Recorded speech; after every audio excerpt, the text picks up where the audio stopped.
Have you ever been to the zoo? Did you see where they keep the lions? There was probably a big fence or a big glass wall between you and the lions to keep them from getting out and to keep you from falling in.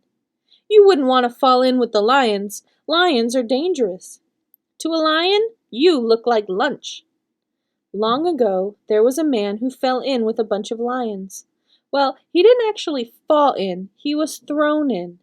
His name was Daniel.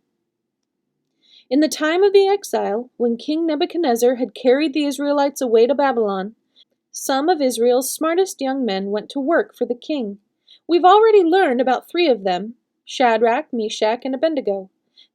They found themselves in a really hot spot because they wouldn't bow down to the king's golden statue. Daniel was also from Israel. He was smart and wise. He was also a hard worker. When King Nebuchadnezzar had strange dreams, God told Daniel what the dreams meant, and Daniel told the king. The king was so happy with Daniel that he made him an important leader in Babylon. Then King Nebuchadnezzar died, and while Daniel was working for the next king, the Babylonian Empire came to an end. There was a new empire in town, the Persian Empire, and a new king, King Darius of the Persians. King Darius liked Daniel so much he wanted to put him in charge of the whole empire, even though Daniel wasn't Persian. This made some of the Persian leaders mad.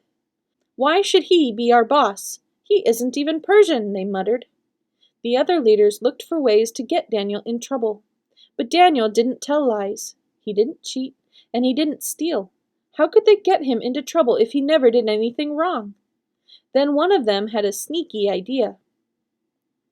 "Daniel is an Israelite, and he prays every day to the God of Israel," he said.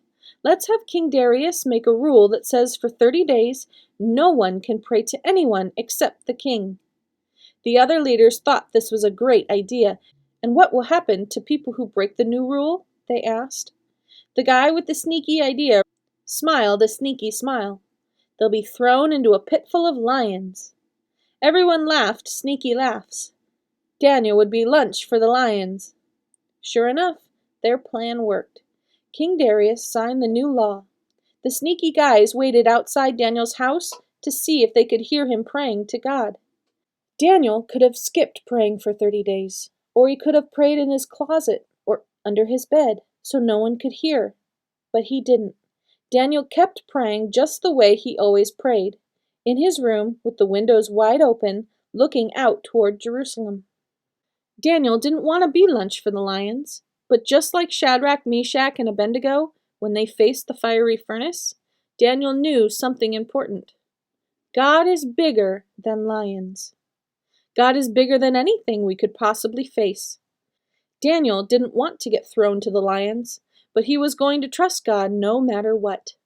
"Daniel is praying to his God," the sneaky guys told King Darius. King Darius didn't want Daniel to be lion lunch, but the law was the law. Very sadly, the king watched as Daniel was thrown into the lion's den. "I hope your God can save you," he said. That night, King Darius couldn't sleep. He tossed and turned. He wondered if Daniel's God would protect him. He worried that he'd never see his friend again. In the morning, before the sun was even up, King Darius ran down to the lion's den and rolled back the stone that had kept Daniel trapped inside. "Daniel," the king yelled, "are you all right?"